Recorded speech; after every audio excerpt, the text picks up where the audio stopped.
మార్గదర్శిపై ఇద్దరు సీఎంలు స్పందించాలి. చంద్రబాబు రేవంత్ రెడ్డి నుంచి కనీస స్పందన కరువట.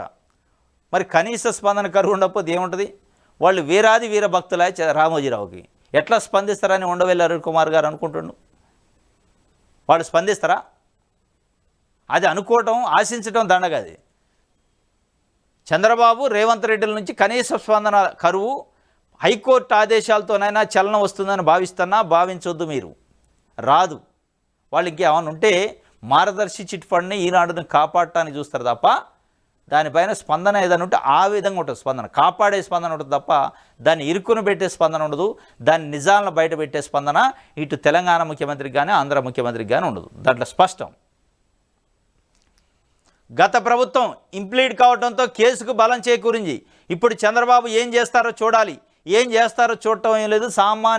మామూలు మనిషిని చెప్తారు. ఏం చేస్తారంటే మార్గదర్శిని ఏ విధంగా కాపాడాలి, వాళ్ళకి ఇంకా కావాలంటే సుప్రీంకోర్టులో ఉన్న టాప్ లెవెల్ అడ్వకేట్ని ఎట్లా పెట్టుకోవాలో సలహాలు ఇచ్చినా ఇవ్వచ్చు.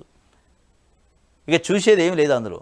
2006లో నేను చెప్పిందే ఇప్పుడు ఆర్బీఐ కూడా చెప్పింది. మాజీ ఎంపీ ఉండవెల్లి అరుణ్ కుమార్ చెబుతుండే, మీడియాతో మాట్లాడుతున్న ఆయన నిన్న, మార్గదర్శి చిట్స్ నుంచి డబ్బు మార్గదర్శి ఫైనాన్స్కి చేరి అక్కడ నుంచి రామోజీరావు జేబుల్లోకి వెళ్ళింది.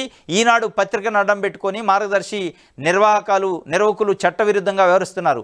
వాస్తవం ఏమిటో చెప్పాల్సిన బాధ్యత ఇరు రాష్ట్రాల ముఖ్యమంత్రులపై ఉంది. మార్గదర్శిపై పోరాడుతున్న వారిని కేసులు పెట్టి లోపలేస్తున్నారు. ఇది జరిగింది. వాళ్ళు చేసేది ఉంటే ఇది చేస్తారు. మార్గదర్శిపై కేసులు పెట్టినోన్ని అక్రమ కేసులు పెట్టి లోపలేస్తారు తప్ప మార్గదర్శినేమి మీరు ఇరుకును పెట్టే పని చేయరు వాళ్ళు. ఈ వ్యవహారంలో నాపై 50 లక్షల పరువు నష్టం దావా వేశారు. తెలంగాణ కోర్టులో అది ఇంకా పెండింగ్లో ఉందట. మార్గదర్శి చిట్ ఫండ్ వ్యవహారం ఒక కొలిక్కి వస్తే ఆ కేసు నుంచి బయటపడతాను, కేసు వేయడంతో చివరి వరకు పోరాటం చేయాల్సి వస్తుంది అని చెప్తుండూ ఉండవెల్లి అరుణ్ కుమార్ గారు.